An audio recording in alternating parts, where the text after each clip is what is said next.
The courtroom roared with laughter as a 9-year-old black boy stood trembling in an oversized suit. "Get this kid out of my courtroom," the judge barked. But when the boy calmly invoked a federal law no one expected him to know, the room fell silent. Within minutes, the child everyone mocked would expose a scandal that shook an entire county and change the meaning of justice forever. Before we begin, don't forget to subscribe to Blackish Focus for more real, emotional, and inspiring stories that prove even the smallest voices can change the world. Malik Thompson was only 9 years old, but his mind was sharper than most adults.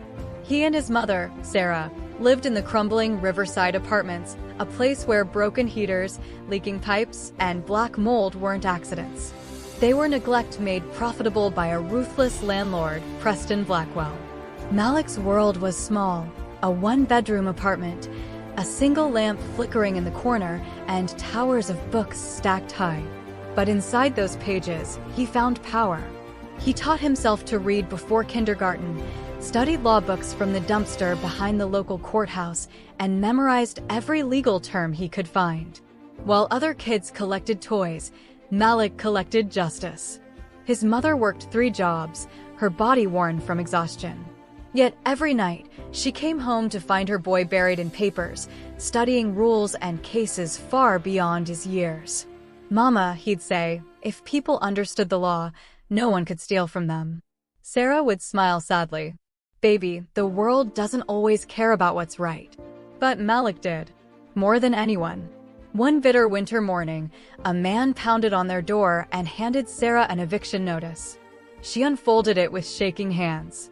"They're suing us for $50,000, she whispered. "50,000? Malik blinked in disbelief. "For what?" "For damage to the apartment," she said weakly. "They're saying we destroyed it." The photographs attached showed water stains, cracked walls, and mold. But Malik recognized them, the same problems that existed before they moved in. "They're lying, Mama. You took pictures the first day we moved here." She nodded hopelessly. "It won't matter. We can't afford a lawyer." Malik looked up, eyes blazing. "Then I'll be your lawyer." That night, while Sarah slept, he stayed awake reading legal codes under the yellow light. He found something powerful, Federal Rule of Civil Procedure 17(c), a clause allowing a minor to act as next friend in emergencies. It meant he could represent his mother in court. Malik didn't just want to fight. He wanted to win.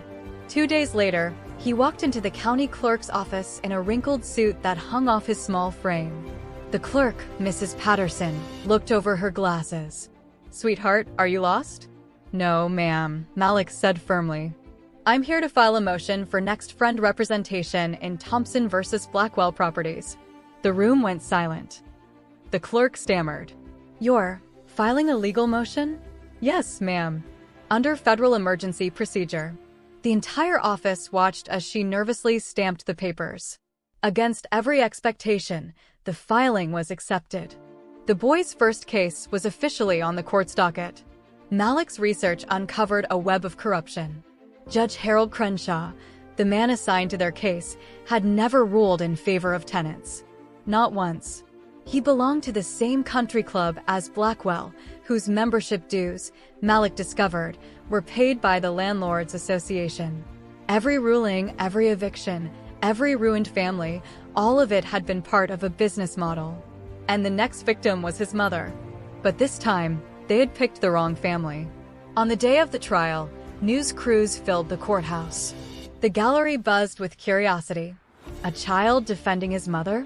Everyone expected a spectacle, and Malik gave them one they would never forget. Judge Crenshaw smirked as he entered. "This is highly irregular. I will not allow a child to play lawyer in my courtroom." Malik stood calmly. "With respect, Your Honor, Federal Rule 17(c) permits next friend representation in cases of incapacitation. My mother is hospitalized from stress caused by this litigation. I am her next friend, legally authorized to speak." The room froze. The judge's gavel stopped midair. Across the aisle, Blackwell's lawyers laughed. "This is absurd," said Richard Sterling, the firm's lead attorney. "We're not debating law with a child." Malik's eyes narrowed. Then you won't mind if I remind the court that age is not a legal disqualifier under emergency provisions. The laughter died instantly. The little boy wasn't bluffing, and everyone knew it. When Malik spoke, it wasn't emotion, it was precision. He presented photos his mother had taken the day they moved in, showing every stain and crack long before their tenancy began. These, Malik said, are the same damages Mr. Blackwell claims we caused. But look closely at the timestamps, 2 years earlier. The crowd gasped. He then showed city inspection reports proving Blackwell knew about the damage months before leasing the unit. Malik's tiny voice carried the weight of truth. Your Honor, my mother didn't destroy this apartment. She survived it. Sterling tried to interrupt. Objection. The boy is being coached. Overruled, the judge muttered, though uneasily. Malik continued. Under the implied warranty of habitability, landlords must provide safe living conditions. Mr. Blackwell violated that law. Instead of repairs, he used lawsuits to silence tenants. The courtroom rippled with murmurs. Malik wasn't just defending his mother, he was indicting a system. Then, with calm conviction, Malik said, "Before we proceed, I have concerns about conflicts of interest." The room went dead quiet. I request your Honor's recusal, Malik said, holding up documents. Public records show you own stock in Blackwell's company and that your country club dues are paid by the Landlords Association he chairs. The judge went pale. The gallery erupted. News cameras flashed. Malik placed the evidence on the bench.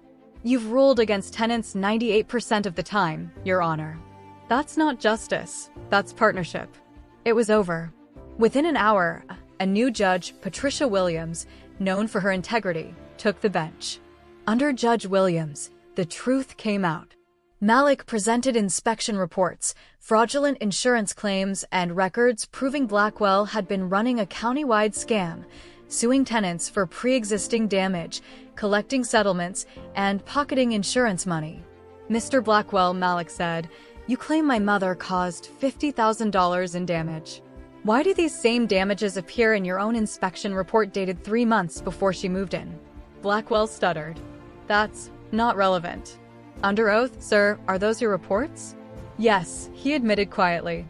Then you knowingly rented unsafe housing and sued innocent families. That's fraud. The silence that followed was heavier than any verdict. When Judge Williams spoke, her voice was firm. This court finds overwhelming evidence of fraud and corruption.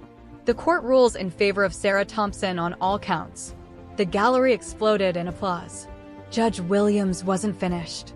Mr. Blackwell, you will pay $500,000 in punitive damages to Mrs. Thompson for emotional distress, fraud, and violation of tenant rights. You are further barred from filing new evictions pending criminal investigation. Sarah covered her mouth, tears streaming down her face.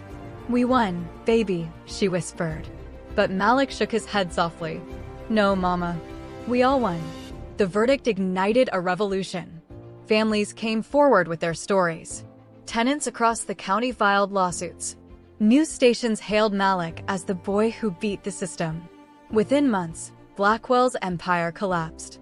He was charged with fraud, his assets seized, and his buildings turned into cooperative housing for low-income families.